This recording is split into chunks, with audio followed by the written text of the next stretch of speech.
তো hey guys, তোমাদের সবাই স্বাগত আরেকটা নতুন ভিডিওতে। গাইস এখন বাজে বিকেল 4টে আর গাইস গোপি চলে এসেছে আমার কাছে। আর মানে এখন ওর বাড়ি যাওয়ার সময়। তা এই যে হচ্ছে গোপি আমার হাতের উপরে এইখানটায়।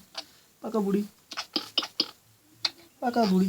তো গাইস ও এখন বাড়ি যাওয়ার সময়। ও প্রত্যেক দিন 4টা কি 5টার দিকে চলে যেতে, একটু পরে চলে যাবে। এখন অল্প অল্প রোদ উঠেছে। আর গাইস এখন তো মানে গরমের দিন, তো এখন সূর্য ডুবতে একটু দেরি লাগে। তো কোনো কোনো দিন 5টাও যায়, কিন্তু আগে শীতের দিনে ওই সময় 3টে 3:30 চলে যেত। তো এখন এই যে ওর খাওয়া দাওয়া হয়ে গেছে আপাতত এই যে চোখের উপরে। পাকা বুড়ি চুকু চুকু চুকু চুকু চুকু টুকু কুটু কুটু চুকু টুকু কুটু কুটু।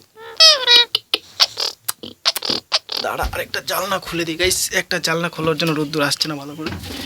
এইবার ঠিক আছে। তো গাইস এই যে গোপী চলে এসেছে। ওর এখান থেকে যায়, মানে এখানে এসে প্রতিদিন বসে, তারপর এখান থেকে চলে যায় হচ্ছে বাড়ির দিকে। এই যে গোপী পাকা বুড়ি। এই যে গাইস হচ্ছে জানলা, এখান দিয়েও থাকে প্রত্যেকদিন বসে। আর এখান থেকে চলে যায় কুটু কুটু কুটু কুটু কুটু কুটু টুক টুক টুক টুক টুক টুক।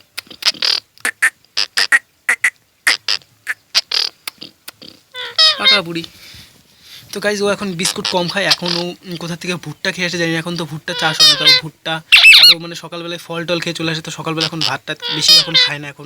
এখন মানে বেশিরভাগ বাইরের খাবারই খায়। আগে যেরকম বাড়িতে ভাত বিস্কুট এগুলো খেত, তো এখন বাইরের টাকা এখন বাড়িতে ভাতটা এগুলো বেশি খায় না। মানে যখন আসে তার 1-2 ঘন্টা পরে একবার খেয়ে নেয়, তারপর ও সারাদিনের মতো হয়ে যায় খাবার। যা খেয়ে আসে বাস ওগুলোই।